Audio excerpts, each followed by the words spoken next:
Good evening, everyone. Welcome to day 581 as we continue along. Just saw you guys 24 hours ago last night, and now you would not believe how much has changed in 24 hours.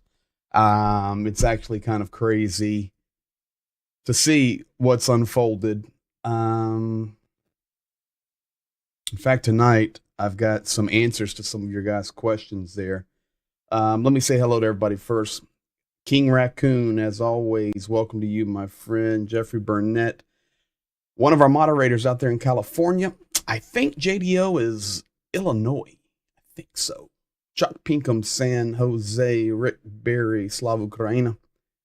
And I will say Gero Slava, Greensburg, PA, Pat Schoaf, Don Gentilini.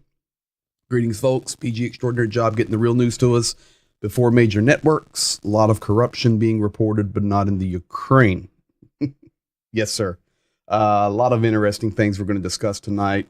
Linda Cassio, welcome to you. Lynn Harold down there in Virginia, welcome to you. Carl Elwell, he's got the quote, guys. Good evening from Vegas, baby. Nathan, I got an answer to your question tonight. You will hear it straight from Ukraine. Stephen Phelps out there in California. Hernan, my friend from Argentina, will be answering your question tonight. Holly Terry, she's somewhere close to the studio. Mark McLaren, almost late, but you're here, brother. Welcome from the UK. MXSTY, period. Welcome to you. Angie Kuhn down there.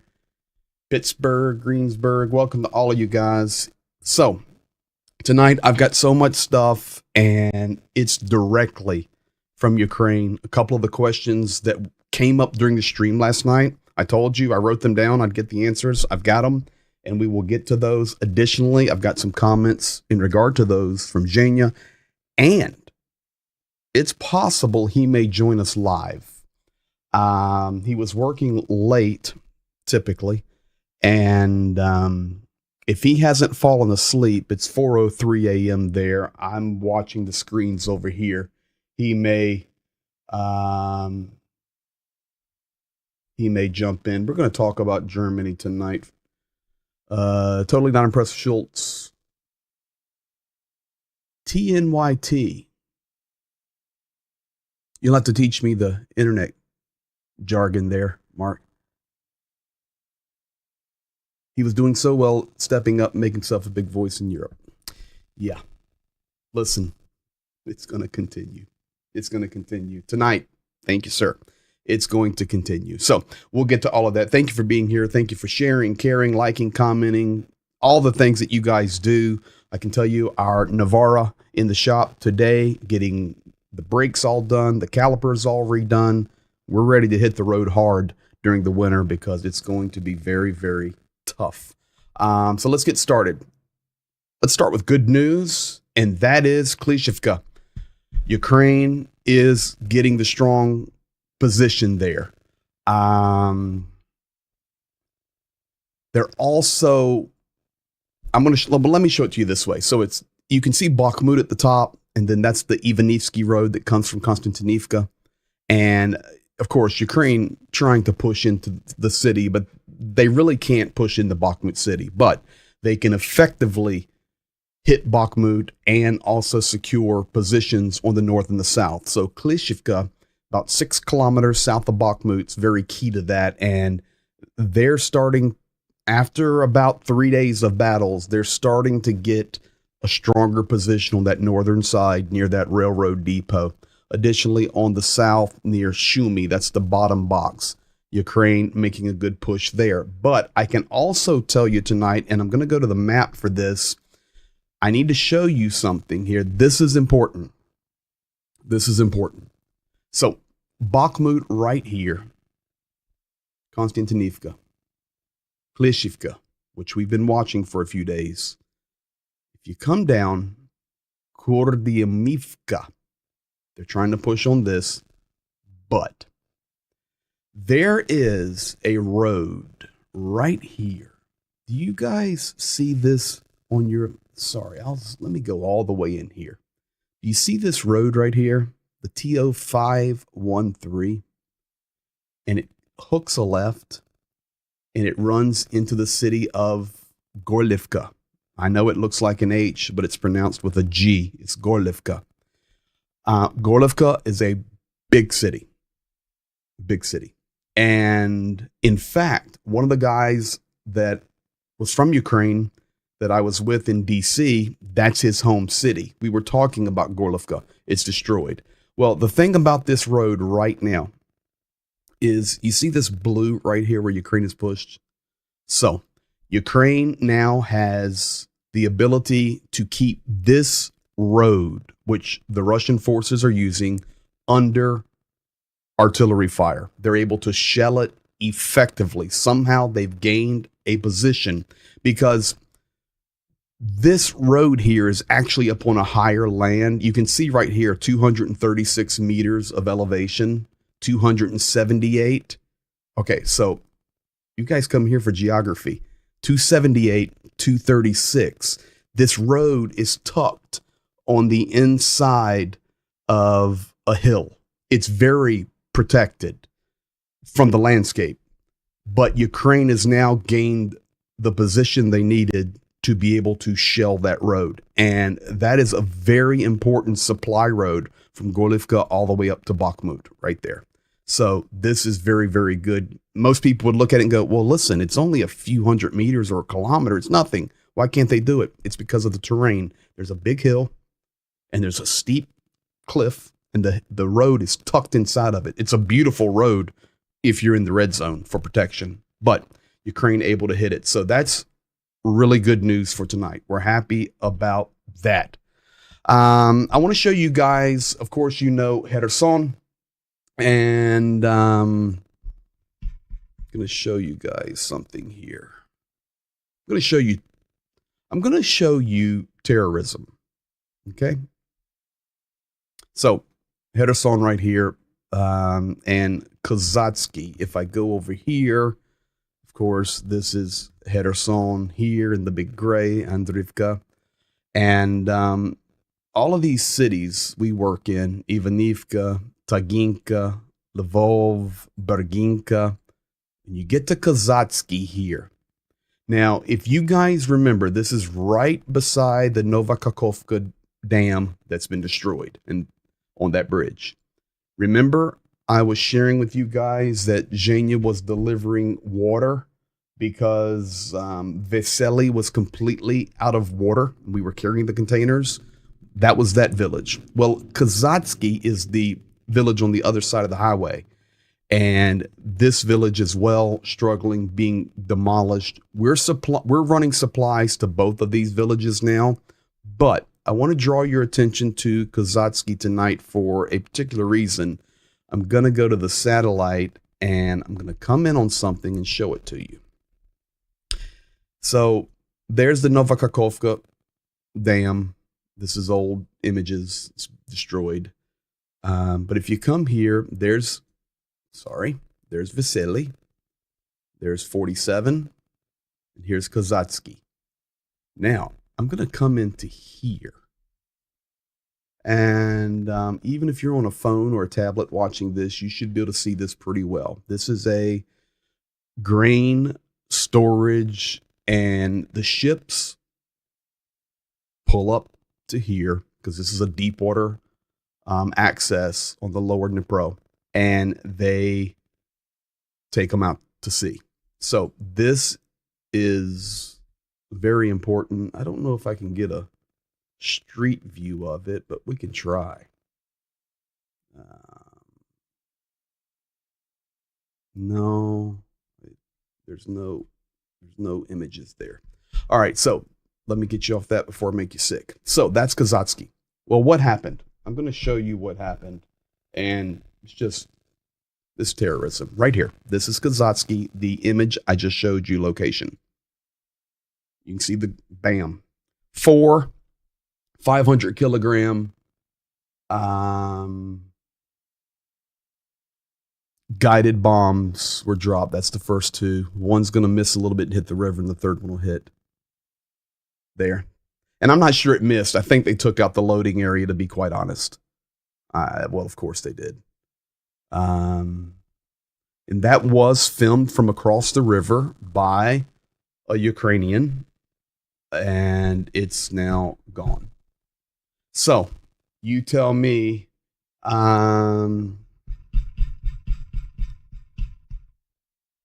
okay. Chill, dude, you something, buddy.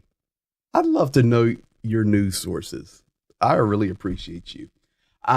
So you know what? I'm actually going to reply to that right now. So, hey, let's do this. So I can already tell you what it is. Let's do this. Reportedly, a drone struck the Tashkent International Airport in Uzbekistan. So it wasn't a drone. Let me put this here, and let's go back to this. This is the explosion right here. So I'm not saying it's not legit, but I'm going to tell you what the Israelis have already put out on the channel I have access to, Mossad. And that is that this building that blew was actually an EV storage for electric vehicles that were coming in and battery supplies. And they're saying right now that the batteries blew in the EV. So we'll see. We'll see. So that's the other story that may be possible there. But who knows? We may know more here in a little bit. But we'll see. Yeah, Russians are pushing a terrorist attack, of course. I'm going to show you guys tonight how the Russians lie, which you already know. Ukraine or anybody, nobody's hitting Tashkent, Uzbekistan. They're completely off the grid, and there's no picture there. So the message, as soon as it happened, I got a message from Mossad. I have a friend there that's where I get a lot of stuff from IDF, and it was EV. Teslas. So, not Teslas, but EV cars, EV batteries, all that jazz. All right, here we go. Quite interesting. This is in Mariupol area. You say, well, what's so interesting about that? Well, safety first on the bridge and railroad tracks that I kind of put an image over a lane. I can also show you this. That's railroad being constructed.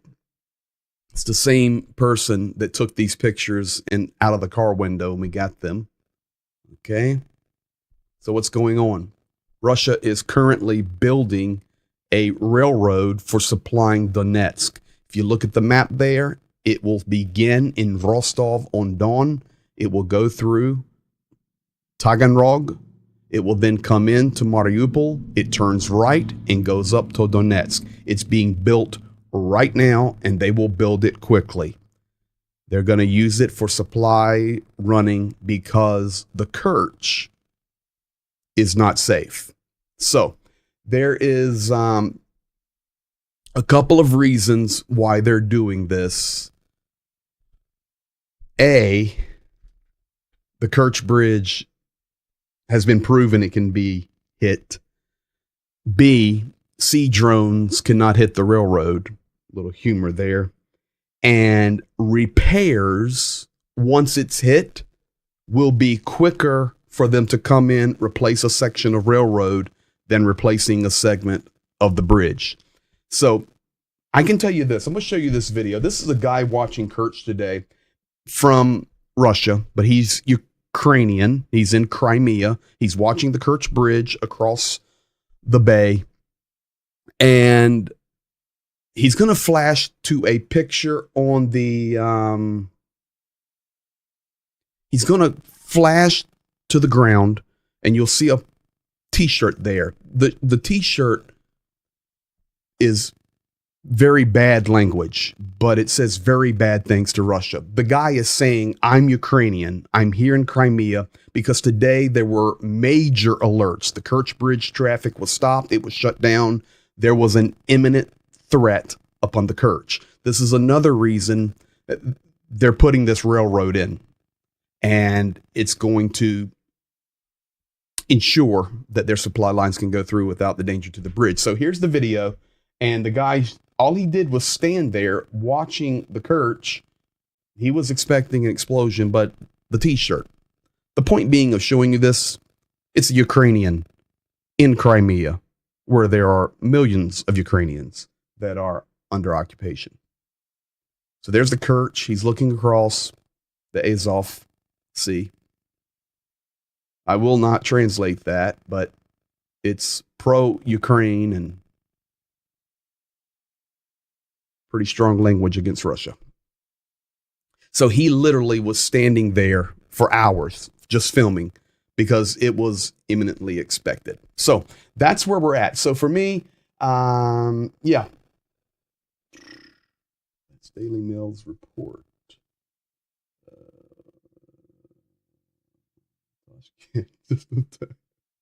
It's crazy, isn't it? Holy moly. Yeah, Daily Mail, they're good sometimes. Sometimes, when people try to get the story out too quick or they just assume things, it could be all the things you're saying, but 99% of the time, the guy I get information from is accurate. So we'll see. There's a chance it's not. And if so, we'll fix it, of course. But as of right now, that's the information I've got on Tashkent. Railroad things make sense, easy and fast to repair. Also, the rail infrastructure existing will be easy to join. That's exactly right. That's it. So they're doing it. What does it tell us? A, Ukraine is striking Crimea. B, Russia needs to ensure ways to get supply lines still moving into the fall and the winter. C, they're not going anywhere. Now, we also know, because this has been on the rumor mill for the last 3 or 4 days, and I can tell you today, 100%, Russia is not evacuating from Tokmak. Okay? Russia is not leaving. In fact, they're doing the opposite. When I talk about Tokmak, I'm going to come over to the map and show you. Maybe I can use this a little better. But this is the push below Zaporizhia, below Orikhiv, where Ukraine is pushed into Robitny. They've broken through a couple of lines and they've established some positions there. It's wonderful. Okay, now they're looking to go into Novoprokivka, but it's tough with all the defensive lines. What has Russia done? There was rumors for 3 or 4 days, Twitter and all the mess, that Russia was going to pull back all the way to Tokmak and then below it and refortify. That is baloney. Tokmak is being reinforced. So if we come down here, new lines are being built as they reinforce Tokmak. That is a very key city for them. Additionally, Russia is now building new lines in here behind Novoprokivka. So you say, well, how do you know that? Because the drones are running. They know. They're watching everything. So they are reinforcing these lines and rotating troops in. So this is not going to be one of those locations or situations where Russia does a gesture of goodwill and they back up 50 kilometers. It's not going to happen. Do you mean the reports Gerasimov ordered them to leave Tokmak? Yeah, that's not true. What is the need to widen that breach? What is the distance between the mass? Are you asking me the distance between left and right? If you are, I will get that for you right now. Let me go back to here while I pull that up, and I'll tell you. Let me go to this one. Yeah, in fact, the memes were coming out of Ukraine today showing that it was just a mess. And Ukraine, out of Kyiv, actually said, unfortunately, all the lies of Gerasimov and Shoigu, they're lies. Okay, so here we go. Go here. Boom. I'm going to go to blue occupied, and we'll go, let's just go south of Robitny here. Boom. 8.94 kilometers. If we go to gray zone, let me clear that. If we go to gray zone, I can go up here to the widest. 10.94. Um,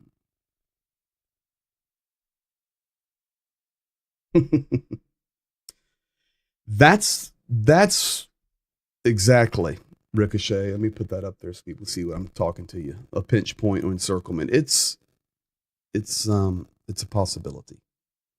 It's a possibility. But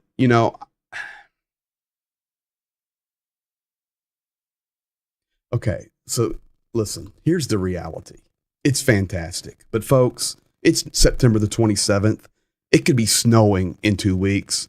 It definitely will be raining and it will start getting cold. So if I just do basic math, let's just go from here down to here. That's 8. Okay, so basically what you have is 36 square kilometers, approximately. Let's round up. It's 40 square kilometers that they've pushed in. 40 square kilometers. If I just back up and just on this zone, Russia has 44,646. One thing Zhenya always tells us is to tell the truth. We'll never not tell you the truth to the best of our ability. That's 40 square kilometers. Russia has just in the Kherson and Zaporizhia area 44,000. It's complicated. This is what they're doing. Anti-tank ditches, then the dragon's teeth, and then the trenches. So this is what's happening, and they're reinforcing everywhere. Now, you probably saw this. Ukraine delivered a 47-page secret report to the G7 confirming and documenting American and European components, which is spelled wrong, which are in every Shahed, the 136s. Specifically, manufacturers from the US, Switzerland, Netherlands, Germany, Canada, and Japan. They literally gave a 47-page report with the internal components of these Shaheds and was validating the parts that are still coming or have been in supply from these nations. In order to counter it, Ukraine officially proposed to strike drone factories in Iran, Syria, and the secondary production site in the Russian Federation. Ukraine will solely carry out the strikes with agreement and backing. Now, for you guys wondering about Uzbekistan, which has nothing to do with this war, I promise you, whether it's the batteries or some drone, it's not a drone. But this would be a great reason. Well, look, Ukraine, they're just ready to start striking everybody. Iran, Syria, and Russia will take that and just start spinning it. Now that this report has come true. Okay, I'm just going to make this statement.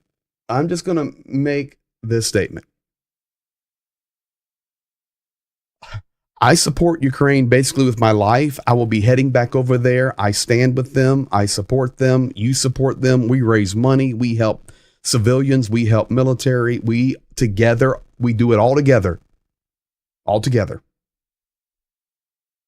But I'm telling you right now, this will never happen. But if Ukraine started striking Iran and Syria, folks, this war's over. So it's not going to happen.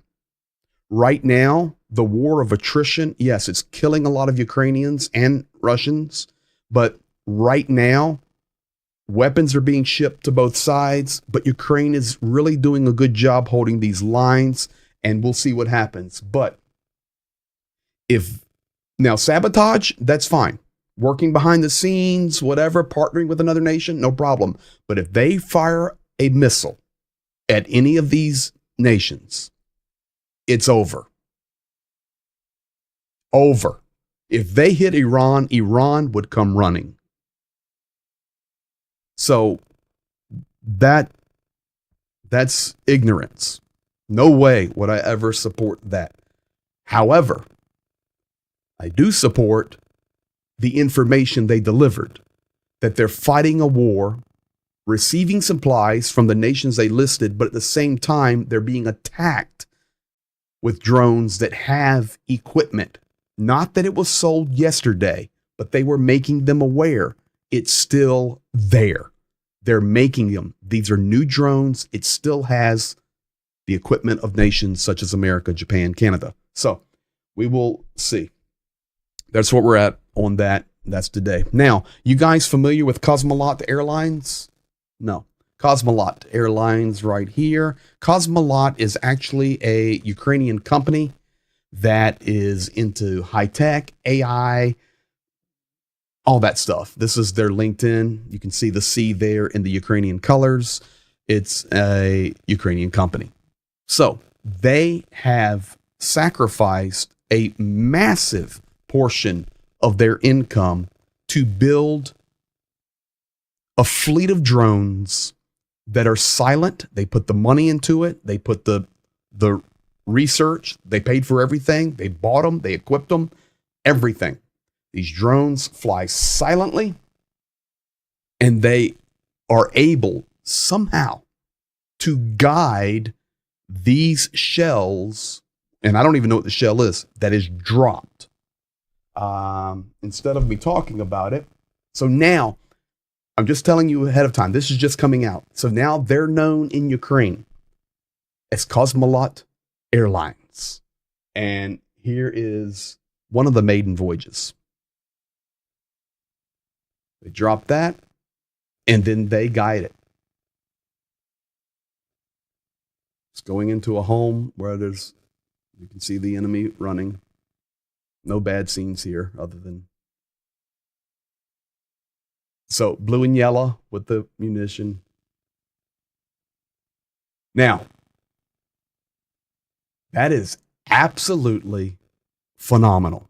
So that's what they released. This is what they're doing to support their nation in the war. I thought it would be interesting for you guys to see. That's crazy. That's a tech company. And this kind of story is happening all over Ukraine and all over the world. We're doing the same thing. All right. Right now, it's so high tech. We're having night vision put into our truck where we deliver aid right now so that we can be safe in the dark. And we're volunteers. It's crazy how the military's doing it for us. They're helping us. It's crazy how everybody's helping each other. You need to see that cohesiveness and hang around because I'm going to show you 2 clips of cohesiveness in a moment. Going to blow you away. So it's just, these guys are fighting for their lives and for their nation and for their sovereignty. And as Representative Spartz said 2 weeks ago, unfortunately, Ukraine is finding themselves in the middle of a political battle between the United States and Russia that they cannot win. They cannot win the political battle. It's not the military battle. No way. So we'll see. But that's the real story. Now, questions from last night. Does Starlink work in Russia? Does Starlink work in Russia? Well, Zhenya did all the research for us and going to give you the answer. I can tell you this right here. This is, I'll translate that for you. So in Russia, they're beginning to sell the Starlink terminals where you can connect to the satellite internet, and the price starts from 659,000 rubles. So these things have been sold in Russia since May. Now, when Zhenya researched this for you guys, he said, I can tell you that they say that Starlink will not work in Russia, but it will work if it's using. So Starlink has also a roaming feature where you can go outside of the zone that you are assigned to. Let me explain it to you. We bought our Starlink and the 9 other Starlinks that we supplied to the military systems in Poland. They were all registered in Poland, all set up for Poland. We had to bring them into Ukraine, and our guys had to work on them for a week, converting them over to Ukraine. I don't understand all that stuff. I'm just telling you what they do. So here is Zhenya talking about the Starlink for you. Okay, coming about Starlink in Russia. Officially, people cannot buy Starlink and being connected to internet on Russia, Afghanistan, the other Belarus, and other countries. But as a fact, there is a plan, month plan, like a global roaming Starlink, something like that. It costs about 200 USD per month, and according different sources, I cannot prove it, but I've checked different sources showing that with that type of plan, people are using their Starlinks on those territories where they cannot be connected, like if they will connect, buy that plan there. So looks like it's possible the coverage will work if the person bought it somewhere with that plan and will go to, Afghanistan, Belarus, North Korea, Russia, and probably it will be working. I cannot prove it, but this is different sources saying and explaining and showing the picture. This is like that. I've sent you one of the links to Greg Terry. For example, people were buying Starlink was in Poland.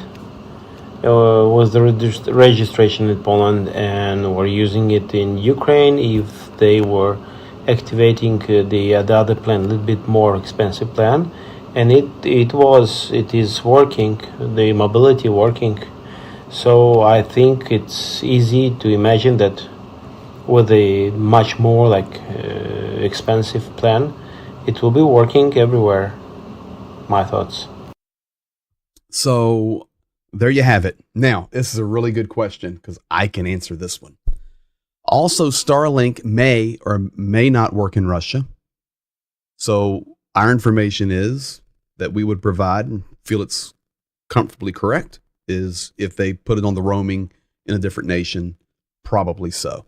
But what about in Russian-held Ukraine? 100% Starlink works in Russian-held Ukraine. 100%.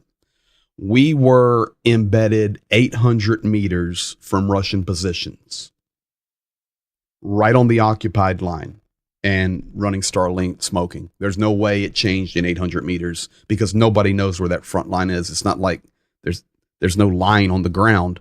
The satellite's just shooting data down. And that's the other thing. I don't know how all that stuff works. I know GPS coordinates and all that jazz, but I know they're working. We were 800 meters and we were smoking on Starlink. So there's your answer for that one. Now, the second question, what about the witch? So we started talking a little bit. Yeah, Hernan, I told you I wrote that question down. I was going to answer it for you, buddy. Now, what about the witch? This question came in from Nathan out there in California. So this is the report right here. Zelensky asked spirit cooking occult artist Marina Abramovic to be ambassador for Ukraine. She's Serbian. Ukrainian puppet Zelensky. You guys realize the sources of this. Asked demonic witch Marina. Zelensky asked controversial artists to be Ukrainian ambassador, etc., etc. And of course, the trash just goes on and on. Okay. Here's the deal. No. 1,000,000% it's Russian propaganda. Now, where do they even get that story from? Does she have an occult background? Yes. However, at the beginning and early stages of the war, she's very famous over there. She donated a ton of money to help Ukraine. That's the connection. She donated a ton of money for Ukraine. She is not an ambassador. She will never be an ambassador. And Zhenya had another person research this for an hour, going through every government site, every piece of news, went into Russia and started looking And the only information they found about this was in Russia. So, as we've said, listen to me.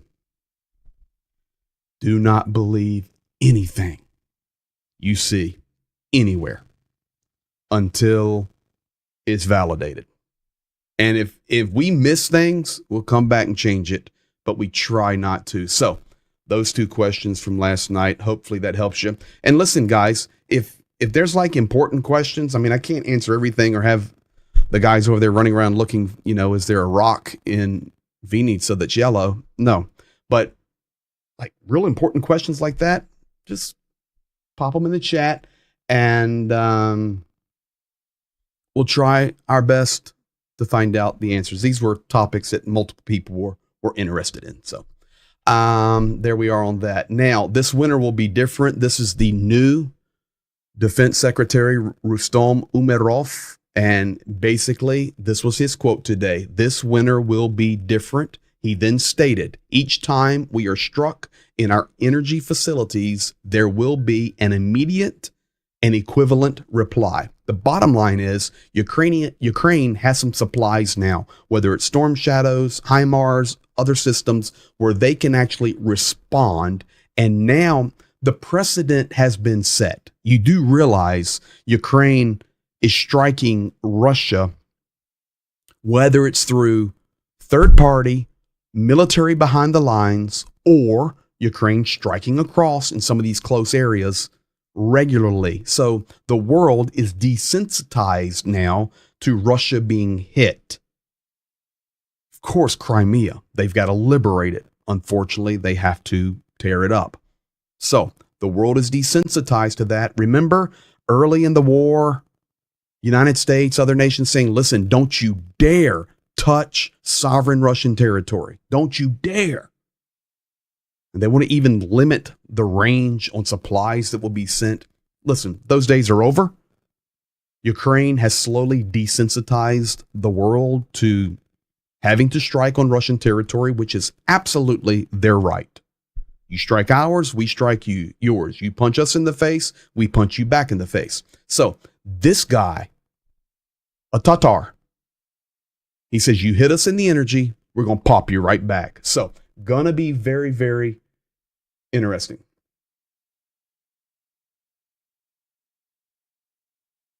We'll see. But I can tell you, they'll respond. Last time we're going to look at this guy. This is actually the guy that was the Nazi that was the whole disaster in Canada. Yaroslav Hunka, 98 years old. I can tell you right now that Poland put out extradition orders for him today. So he will be going to Poland. It's going to happen. They're going to end this as soon as they can. But Poland put out extradition papers. Ukraine says Germany will provide Taurus stealth cruise missiles for use against Russian targets, and that was the description of them. This was the information, but they are now delayed. No timeline on those guys coming. So, you guys ready? Okay. This one's my opinion. Why have they delayed the Taurus? Because the Taurus, if you look here, they actually can be put on the Su-24s, retrofitted very easily and put on the Su-24s, which Ukraine uses already. No problem. But here's my opinion. This one's my opinion. I can be completely wrong. Remember, a week ago, everybody said the Army tactical missiles, they're going. It's done deal. Biden whispered in Zelensky's ear, and 3 media people connected to the Congress who must remain anonymous, and 1 congressperson validated it. And I shared, do not believe it until Biden's mouth opens and says they're going now. And that's first stage. And then second stage is they're over there. I have a feeling that there is a known delay in the Army TACs, the Army tactical missiles. They're not coming anytime soon. Remember, Germany said if the ATACMS come, that the Tauruses can go. Interesting. The Tauruses were going. Now they're delayed. Just my 2 cents on that. Excuse Wall Street. They didn't want a confrontation with Russia. No, it's confrontation with Russia. We're already in confrontation with Russia. Russia has declared basically war against the United States proxy, and they're battling the United States through Ukraine. Putin himself declared that Ukraine is only cannon fodder, and the war is between Russia and the United States. Lavrov in the United Nations stated clearly, Ukraine is irrelevant. This is a war between the United States and Russia, and Europe tags along. It doesn't matter now. We need to take care of it. We need to take care of it. The Taurus operates similar to Storm Shadow, so I don't get the Germany saying that to put men in Ukraine to help operate and maintain them. Honestly, Mark, it's just my opinion on this one, no facts, that the ATACMS are not coming anytime soon. And, a month, 2 months, 3 months, there's no projection. So Germany goes, hold on a second. Hold on. We'll put Tauruses in there if the U.S. puts ATACMS, Army Tactical Missiles. That's just my opinion. So they'll use all the other excuses. They'll do everything. But this is the common thing that happens. And that's why I suggest to everyone, when you see the headlines or you see it, unless it comes out of the right person's mouth and it's physically there. F-16s were going to be there in April. Promised March, April. Right. 2024. Oh, no, they're going to make it by November, December. No, they're not. No, they're not. They're not going to win the war anyway, by the way. They're going to help give air cover for Ukraine, but they're not the panacea. They're not a magic pill. I mean, those planes that Ukraine has, they're still good planes. They're not F-16s, of course. But anyway, completely different topic. So Taurus delayed. Education system in Russia. Here you go. Here you go. This one's for you. Welcome to the USSR. If I may, I'd give you one short proposal. Right now we're discussing the possibility of reviving the traditions of our old studies and schooling, like we had in St. Petersburg, and creating a unique school to revive our history. So you want to bring back our old educational system? Absolutely, as an educational institution. There we can teach the kids about service and educate them in the spirit of patriotism and offer them the best education. You want to do it right in St. Petersburg, but there's a museum there. Well, we're considering various options. We have parts of that building that can be used, historical buildings. We're not asking you for any money. We will find the funds. But of course, we're ready for the project. We just need your support, because if we're going to build this kind of school, it must be the school of the president of the Russian Federation. Okay, go ahead. So, you're going to have a new school in St. Petersburg for the training up of people in the ways of the old. And it's going to be the Vladimir Putin school. And he says, okay, go ahead. Now, 2 reasons I show you that tonight. Number 1 is to show you that they're completely indoctrinating and rolling back to the Soviet Union educational systems, period. But number 2, really no comment, but just pay attention how Russia does their stuff. No other nation does this that I know of. I know the United States doesn't. I know Ukraine doesn't. I know that I assume most European nations do not. But every day, Vladimir Putin is on the camera having a public meeting, talking to somebody, and then it's 24/7 put across the media. They keep him in the face of Russia and the world, if it can be translated. He sits at the desk privately, talking about schools, talking about finance. Yesterday, the same conversation was about the price of gas. And he says, okay, I'm going to get the price of gas down. Our economy is actually doing much better than we expected. Everything is public in that arena. Very interesting. Now,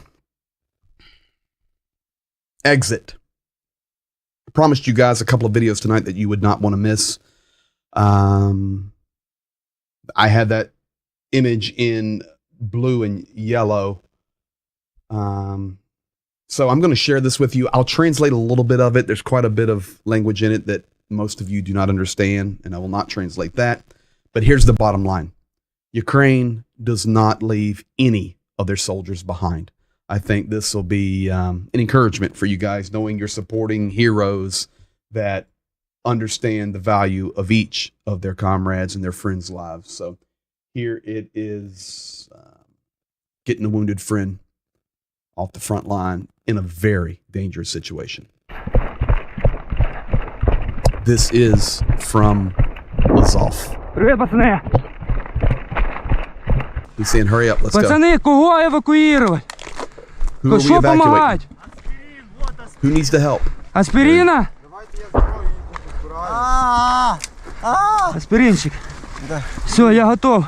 Пацаны! Okay, I'm ready. Let's go, let's go. Беру.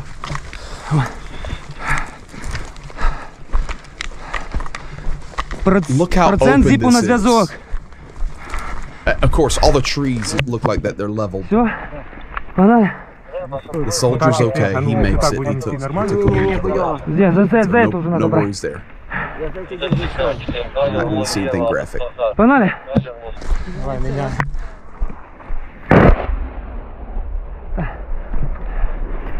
Давайте, пацаны.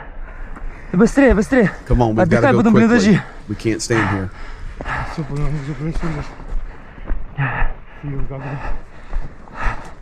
Щоб нас, блядь, не спалили, блядь. That would typically be a windbreak with huge trees on both sides of it between the fields, and you can just see they're just Ми, бля, destroyed 1,5 some кілометра. Сука, по посадці. Тянули, бля, побратима. Думав, що здохнем нахуй. 100-150 метрів, коза.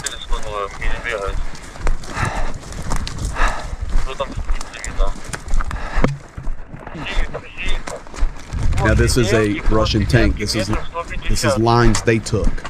See the V and the Z, it's knocked out. They took it. Now it's junk.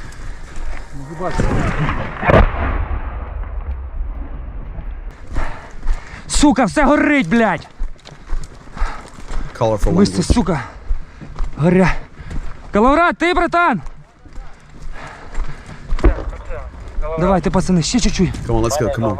Stay quiet. Stay quiet.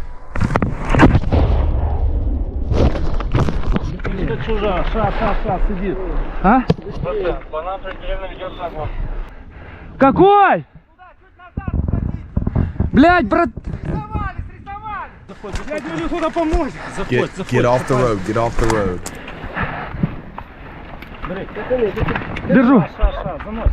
Lay down in here. Lay down in here.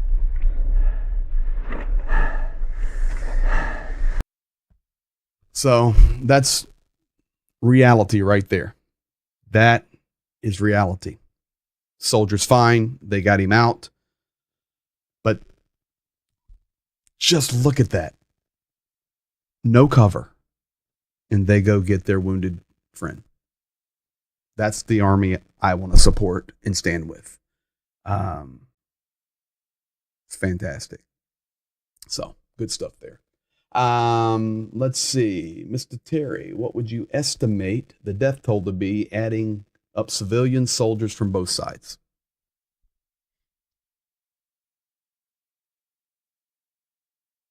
I'm a proponent that once it's all said and done, the world will realize that 100,000 people were killed in Mariupol. Civilians.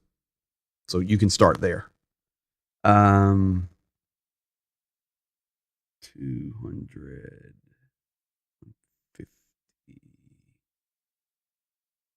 Yeah, I'm going to say 500,000. 500,000. Death between both sides and civilians. That's my number. Probably pretty close. Pretty close. Zhenya, come on, stop hitting the wrong buttons.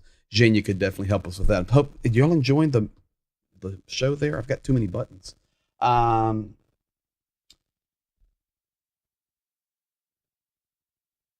Yeah. Putin becomes the nation's biggest hero, dictator. It's exactly right. I mean, even the video I showed you guys last night, the speeches were just, it's obvious, it's hard to believe except this repeat of history, the West abundant of caution, dereliction of human responsibility. It's the same thing. Remember, history may not repeat itself, but it often rhymes. History may not repeat itself, but it often rhymes. I also believe that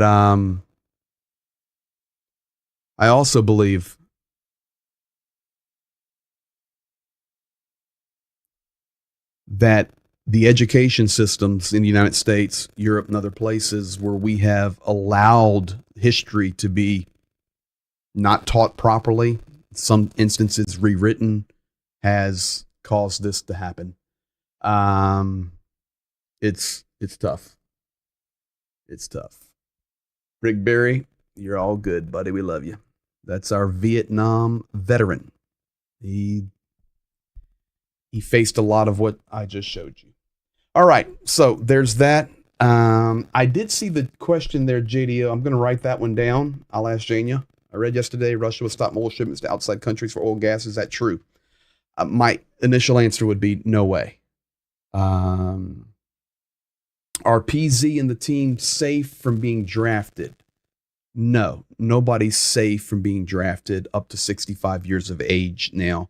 However, he actually is because of our organization. So as a volunteer and the aid organization and chaplain and my media credentials, I'm on the board or on their team with their organization, their NAPRAM. So we actually are, I mean, it's legit. All they do is start showing, all Shane has to do is show YouTube videos from us working the front. It's over. They know the value of Zhenya is more doing what we're doing, helping civilians and military, versus he going to the front line. He's able to help many more. So technically he could be, technically he would be, but due to what we do, and it's registered. See, we're not just hopping in a truck going everywhere. We're registered. We're talking to mayors, military, SBU. They know who we are and they know what we do. So we're on a team. We're on the team. So basically already in the military, to be quite honest. Now, I want to show you guys one more thing here tonight. Actually, two more things.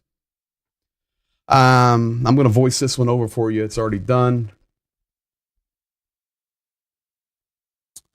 This is powerful. This is going to be the best 3 minutes of the update tonight. Nothing bad here. This is cool. This is going to be the best 3 minutes. Well, what I'm getting ready to show you next as we close out. It's going to be close. But here you go. You see a guy standing in a trench. Well, this is how it happens. All right, guys, listen up. The field we're going to go through is mined. If you fall, try to fall on the path, to the front or to the back, but try not to the left or right. Just so you guys know. We're not going to fall. Anything can happen, Misha, but God protects the cautious. So there's only one path.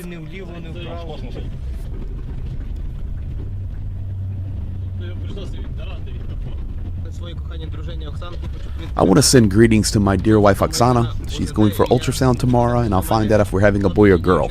I'm pretty excited about it. I'll be waiting. I promise you guys I'm coming back. I love you all very much. I want to be with them very much. Are you having twins? You want it to be a boy or girl? Well, I'd like it to be twins. But if it's a boy, that's good. If it's a girl, that's good. The main thing is our child is healthy. Well, you've got to go back because you promised.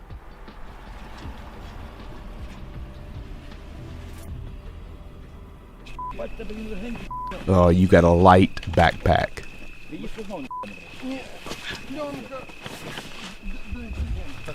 All right, guys, follow me. I'll take the first steps. You're a stick right behind them. You've got to stay with them. Okay.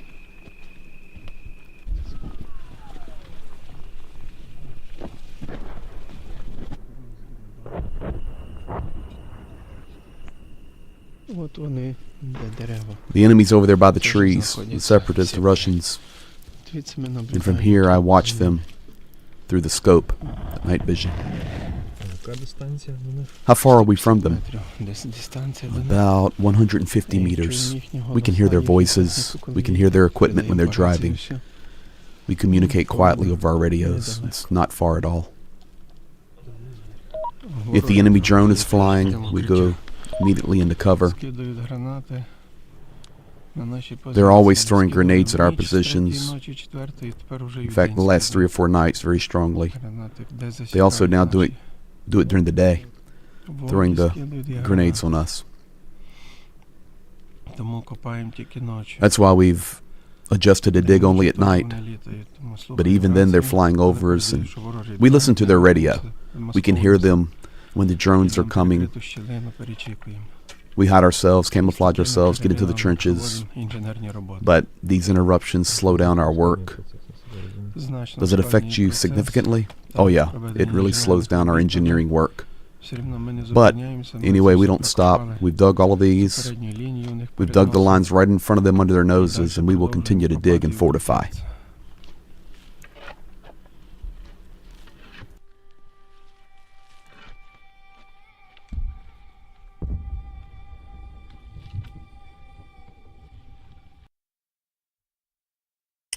There you go. Absolutely reality. You may ask, well, where is that at? I can tell you that's on the east. Not in the south. That's on the east over there in Donetsk region. So incredible. Reality. The other thing I saw you guys talking about, the guy smiling there. Typical Ukrainian. I mean, so typical.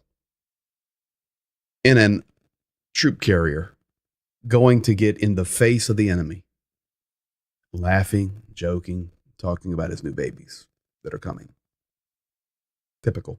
And did you see also the one who's the new dad to be was actually on point? Everybody followed him. For, of course, he had the most dangerous walk because of the mines. He was first. These guys are heroes. Absolutely heroes. National Security, Anton Gerashenko. Last couple of things here.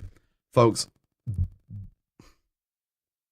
so this guy is from the Office of Advisor to the Office of the President. He does a lot of stuff there in Kyiv for government things, a lot of spokespersons for different governmental things that are happening. He's a legitimate dude. Very interesting. But he wrote this on Twitter, and I have to show it to you. It's unbelievable. I sometimes see Westerners saying, sorry, I got to put my glasses on, guys. I sometimes see Westerners saying that the more human losses Russia sustains, the more injured and traumatized Russians return back home, the sooner public opinion will change and Russians will start opposing the war. Many Ukrainians, including myself, have thought so too in the first months of the war. We addressed Russian mothers, Russian women, told them that their sons and husbands will be killed or maimed. We got very little feedback and virtually no results. For the Russians, these dead soldiers are heroes who protected the motherland, and Russians choose to see them this way, empowered by propaganda and ideology. Russia is very good at heroizing the dead. They refuse to realize that it was their country that invaded another state, their country that kills, loots, rapes, and injures civilians in Ukraine, that these Russian soldiers are murderers and villains. In fact, for many of Russian women, life becomes better with their men gone. A lot of them had drinking problems, abused their families, did not work proper jobs. Usually, the people who get mobilized or sign contracts with the Russian army are from specific social circles. The educated middle class, a broad generalization, is not keen to go to war. Let me just pause right there. Everything he's saying is exactly what we've been saying for months and months and months and months. And that last statement, I'm telling you, the cannon fodder that's in Russia, Russia has not unloaded their good conscription. It's from East. It's drunks. It's what it is. Usually it's poorer men from distant villages who are in the trenches. So now these women can live freely and get a substantial amount of money from the government, living with a glossed over memory of their son, husband, and father, in a way that reassures them that Russia is doing everything right. And as Russia has over 140 million people, it has virtually endless resources of cannon fodder. As for the injured, Russia mostly hides its invalids inside so no one sees them and remembers them. After World War II, people who lost limbs or had other deformities were even sent to special colonies so they wouldn't get in contrast with the shiny myth of the great victory. What Russians do not see, they do not care about. So these incredible losses of the Russian army serve more to mobilize and inspire the Russian society and increase Putin's approval ratings. This prolongs the war, and the longer the war lasts, the harder it will be to overpower Russia. And every day Russia becomes a bigger problem for the whole world. What to do then? It is important to disrupt, destroy, break down Russia's military potential as quickly as possible.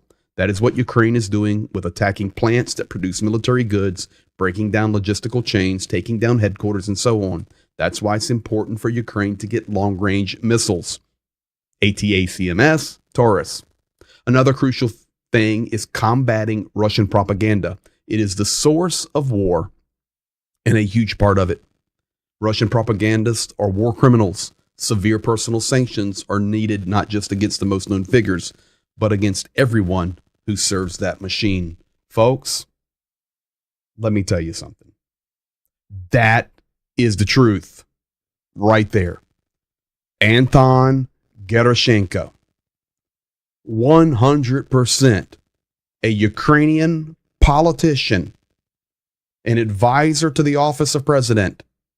He has the right to speak, to represent Ukrainian thought. He just nailed it. 100%. Period. So I thought you would, sorry, I put those glasses on and now I can't see the screen over here where my messages come through. Death compensation is often more than he would make in his working life. 100% accurate. So it's really interesting. Red Ryan, thank you, my friend there. Appreciate that. We try to keep it real and tell you the truth. So Anton Gerashenko, he gets this. Слава Україні!